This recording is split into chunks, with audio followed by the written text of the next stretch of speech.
ल आयो कस्तो गाडी आयो भने चाहिँ अम्बेडकर यातायातको डेलिसा गाडी अनुसजला गाडीको भित्र दर्शन गर्छु होइन। यो काठमाडौँदेखि बुटबल दाङसम्म जान्छ भनेपछि टक्कसँग गाडी हेर्नुहुन्छ भने 2x1 सोफा सिटर गाडी छ भनेपछि तपाईँले सुरुदेखि लास्टसम्मको सिट बबालै छ होइन। तपाईँले म सिटमा बसेर देखाउँछु है। टक्कसँग कपाल सिटमा बस्नु छ भने दुईजनाको लागि महाराजावाला सिट छ भने मजाले फोल्डिङ गर्नुहोस् होइन। तपाईँ र तपाईँको कपाल पनि बस्न सक्छ छेउमा भनेपछि मजाले एसीको हावा खाँदै होइन। छेउमा झ्यालको पनि बन्दोबस्त छ भने फ्यान पनि ठुलो ठुलो बन्दोबस्त छ भने तपाईँले सबै कुराको बन्दोबस्त छ है। अब चार्जिङ पोर्ट पनि तपाईँले हेर्न सक्नुहुन्छ। टक्कसँग चार्जिङ पोर्ट छ छेउमा भनेपछि तपाईँले यहाँबाट मोबाइल चार्ज गर्न सक्नुहुन्छ मजाले भनेपछि तपाईँले कप होल्डरदेखि लिएर होइन छेउमा झ्यालदेखि लिएर एसीको हावा बबाल आइरहेको छ गाडीमा। पुरै गाडी चिसो छ भने तपाईँले ब्ल्याङ्केटदेखि लिएर सबै कुराको बन्दोबस्त छ। अब तपाईँले स्लिपर पनि देखाइहालौँ नयाँको गाडी हो भनेपछि स्लिपर हुनै पर्यो।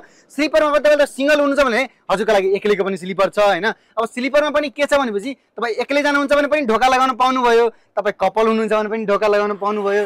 मजाले ढोका लगाउनुहोस्। त्यसमा पनि तपाईँले एलइडी टिभीदेखि लिएर सिसिटिभी भन्छु म तपाईँले यहाँ चाहिँ तपाईँले एसी पोर्ट पाउनुहुन्छ भने तपाईँले झाल पनि खोल्न पाउनुहुन्छ है। टक्कसँग तपाईँले लाइटहरू आफ्नो अनुसारले बन्द चालु गर्न सक्नुहुन्छ भनेपछि स्लिपरमा पनि तपाईँले चार्जिङ पोर्ट पाउनुहुन्छ। स्लिपरमा सिसिटिभी छैन है। मैले मिस्टेक भने त्यतिखेर तपाईँले मजाले बुकिङ गरेर यात्रा गर्न सक्नुहुन्छ गोमाइको एपबाट। सो आजै गएर गोमाइको एप डाउनलोड गर्नुहोस् र आफ्नो सिटलाई सुरक्षित गरेर मजाले सुतेर यात्रा गर्नुहोस् या बसेर यात्रा गर्नुहोस्।